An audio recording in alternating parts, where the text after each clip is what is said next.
Good afternoon. So, what are negative symptoms? Symptoms which are expected to be present too in a case but remain absent are called negative symptom. Means in the case we want or we are expected that symptom should be there. If we know the patient was suffering from so and so disease, then we expected there should be that symptom should be present in that patient, but that symptom is absent, and so that is called as negative symptom. And the examples are they have given the examples, that is absence of thirst in fever. So in fever usually there is dehydration, so the patient is very much thirsty. So if there is absence of thirst, the patient is thirstless in fever, so this is negative symptom. Then absence of pain in inflammation. If there is inflammation, then definitely there is pain at the site of inflammation. And if there is no pain at the site of inflammation, then it is negative symptom. Then accessory symptom, a long-standing symptom which the patient thinks is a part and parcel of his normal functioning. Means as the symptom is present since long time, so according to the patient, he think that the patient think that the symptom is nothing but the part and parcel of their normal functioning, and these are important symptoms for homeopathic prescription,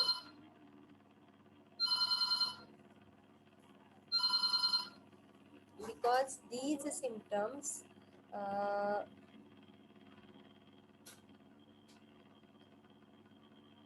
they are present with chief complaint, but they are since long time, so there is no importance according to patient about that symptom.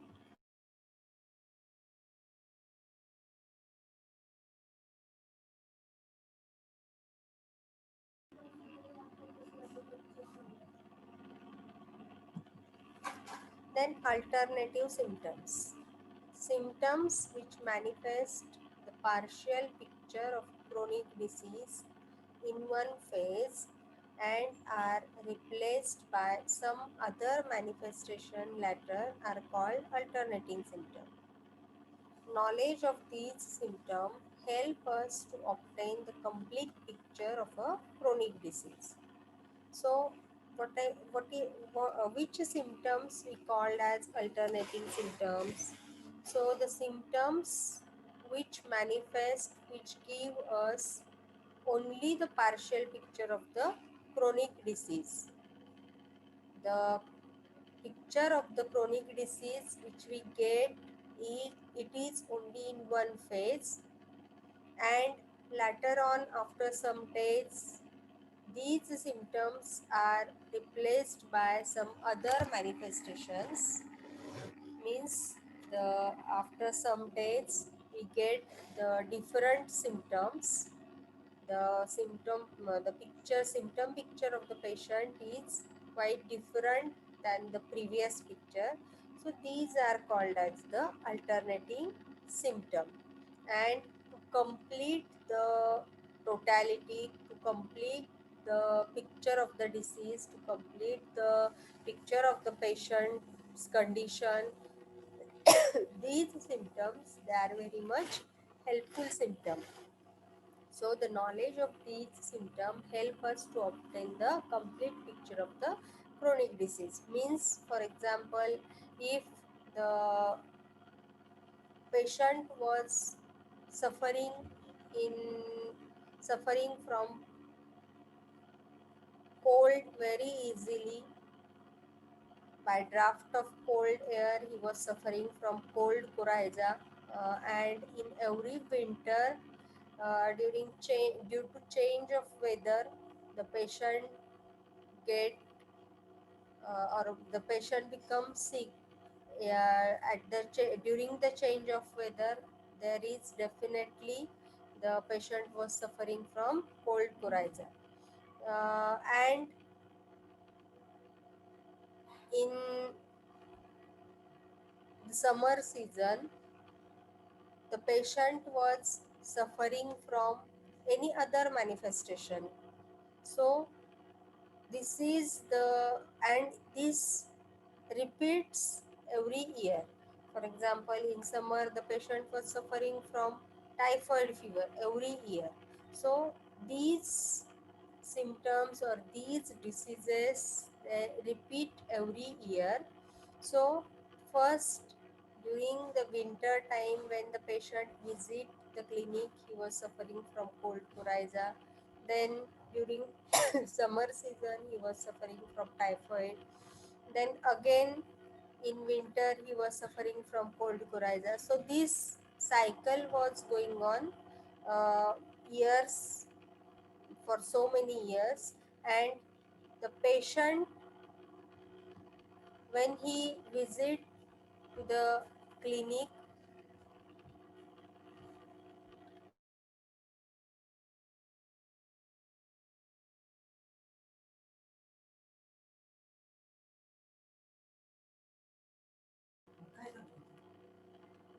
then the symptoms, we have to ask the patient in detail, what about the other disease condition, is there any manifestations before the present condition.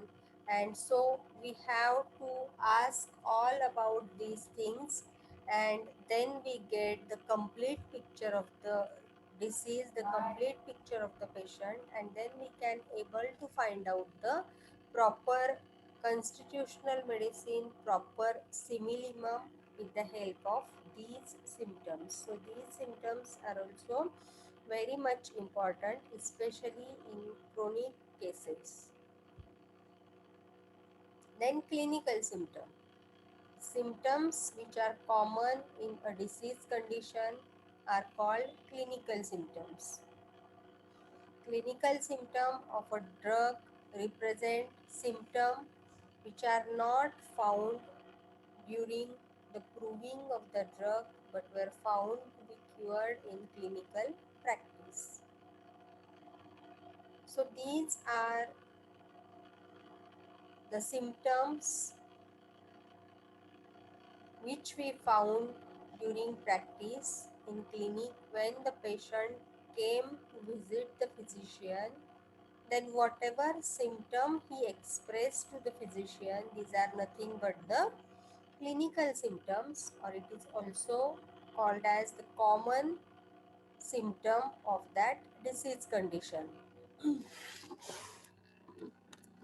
And these symptoms, we most of the time we cannot found these symptoms during the proving of the drug, but were found to be cured in clinical practice. So such type of symptoms, the clinical symptoms, we cannot, when we prove the drug on many persons, no prover can give such symptoms. But when we prescribe the medicine, these symptoms they get cured. So they are clinically verified in Kent repertory, in BBCR, in BTBB, in any repertory. We get the 1 mark medicine, the third rank or fourth rank medicines, fourth grade or third grade medicine. These are clinically verified medicine. Means during the drug proving, we cannot get that symptom through prover or by prover. Prover cannot give that symptom during drug proving, but during clinical practice, when we prescribe medicine, and with that medicine that some symptom get cured. So These symptoms are called as clinically verified symptoms of that drug, as well as these symptoms are called as clinical symptoms. Then recurrent symptom. The name itself suggests that it return, it recur, it appear again. The symptom which return at frequent interval are called recurrent symptom. It return, but not only it returns, but the repetition of that symptom or the symptom which get repeated, it comes again, it came again in some fixed interval, in some frequent interval. So these symptoms are called as recurrent symptom. These indicate the tendencies and constitutional dyscrasias of the individual. So what is the tendency of the individual? What is the constitutional dyscrasia of the individual? We can able to find out the tendency and constitutional dyscrasia of the individual with these recurrent symptoms. So the symptoms which return frequently, these are called as recurrent symptoms. Then periodical symptom. The symptom which return at fixed period are called periodical symptom. These symptom return as the recurrent symptom, they recur, they return again and again, but they return at a fixed interval. They return at a fixed period, after a fixed period. It is called as periodical symptom. These symptoms are helpful in finding out an indicated remedy. They are given a good representation in most of the repertories. So these symptoms are helpful in finding out an indicated remedy, and they are given a good representation in most of the repertories, because these periodical symptoms, they are very much helpful to find out the exact simillimum. Means, for example, the symptom return every morning, the symptom return once in a week, every as sun rises up to sunset, the symptoms are there. Then at the evening, the symptoms, they are daily return, for example in lycopodium. So these are called as the periodical symptom, means the symptom which return at a fixed interval are called as periodical symptom.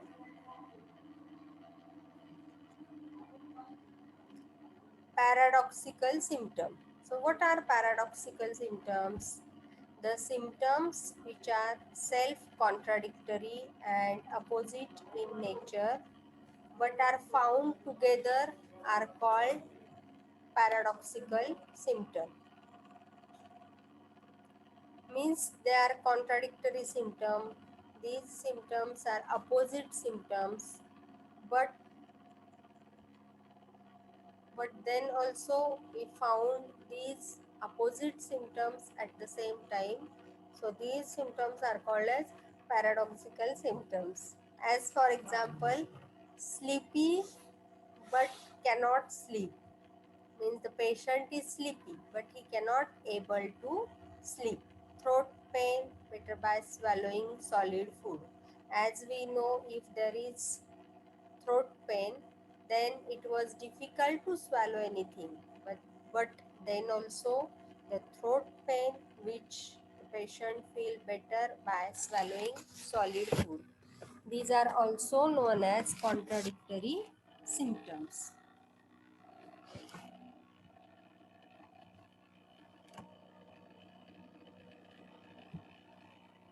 Then accidental symptom.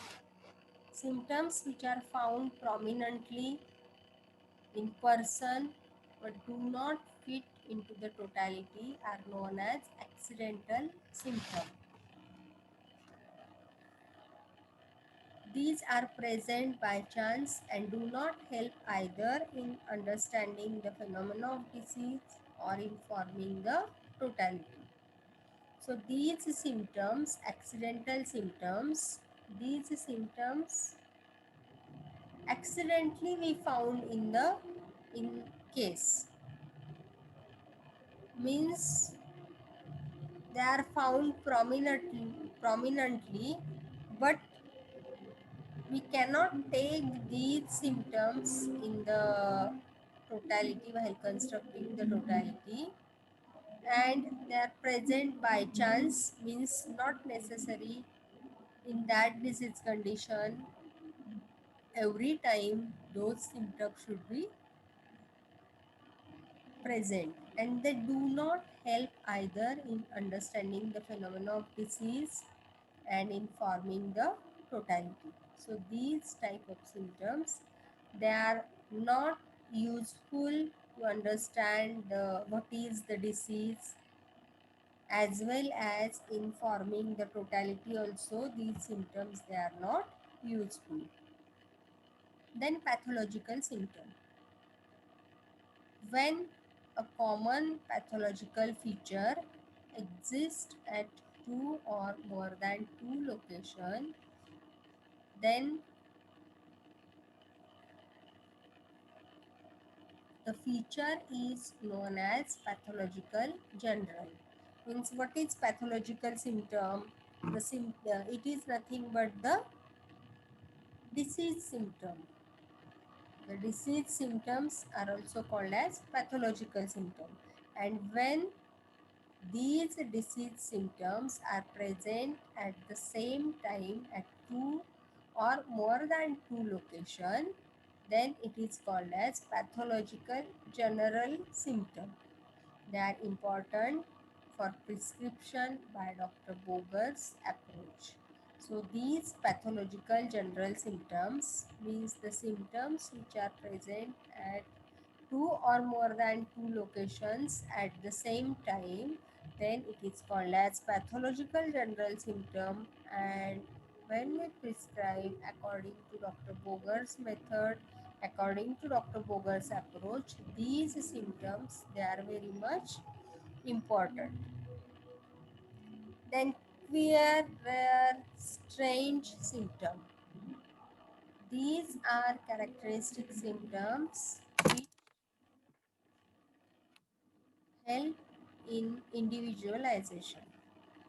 So the queer, rare, strange symptoms, they are also called as PQRS symptoms, and these symptoms, they are characteristic symptoms of the patient, and they help help in individualization of the patient, because while treating the patient, especially in chronic diseases, we have to individualize the patient, and so that it is easy for cure and to individualize the patient. These symptoms, they are very much useful or helpful. These may occur among mental, physical, general, and particulars. So these symptoms means the PQRS symptom, it may occur at mental general, at physical general, or at particular level. We can get the pure rare strange symptom or PQRS symptom when we are collecting the symptoms related to mind in mental general symptoms. We may get the such PQRS symptom in physical general or in particulars. So these symptoms, they help to individualize the person, and in among mental general, physical general, or characteristic particular, any among all these it may occur. So these are very helpful symptoms, especially in chronic diseases, to individualize the patient, and in acute cases to prescribe with the help of such symptoms in short time. These symptoms are useful.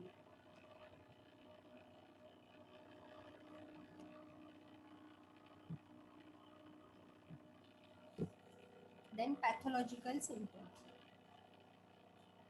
When a common pathological feature exists at two or more than two locations,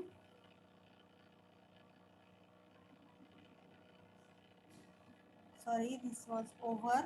This is the pathological general symptom, means the symptom related to disease condition when we get at at two or more than two location, then it is called as pathological general symptom. Then grading of symptom. Kent has described the symptom in three grades. As we all know, Dr. Kent, he has given or he has mentioned the three grades. Dr. Boni Hussain, Dr. Boger, they have mentioned the five grades, and accordingly different authors, they mentioned the medicines, they mentioned the symptoms also. Some authors, they mentioned the symptoms also in different grades. So accordingly, Dr. Kent, he has given three grades, that is first grade, second and third grade. The first grade symptoms are those which are proved by all or majority of prover. There can be no doubt about such symptoms, for all prover felt the state very strongly. Second grade symptoms are those which are brought out by a few of the provers. They do not run through the whole family of the provers. Means in few provers, only the few provers, they gave these symptoms. They are mentioned under second grade, and they do not run through the whole family of the provers, means the maximum provers or all the provers, they cannot give these symptoms. They are brought only by few provers, but they have been confirmed and verified occasionally. But as all provers, they do not give that symptom, but then also it was confirmed symptom and it was verified symptom. Then third grade symptom are those which are brought out by very few provers. So the third grade symptom, it is brought out by very few provers. It was given during drug proving, it was given by very few provers and have not been confirmed by reproving. When we reprove that drug, then also we cannot get that symptom, but have clinical verification. But clinically, it act on that symptom. So it is also called as clinical symptom, as we discussed just now, that the symptoms which we cannot get during drug proving, but they are verified in clinic or verified by the patient. So these symptoms are called as clinical symptoms.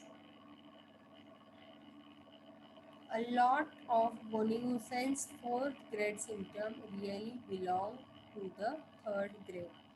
Means as in Kent repertory, the third grade symptoms, they are clinically verified symptoms. In the same way, in Boni-Musen's repertory, the fourth grade symptom, these are similar to the third grade symptom of Kent's repertory. So in this way, this is all about the symptomatology.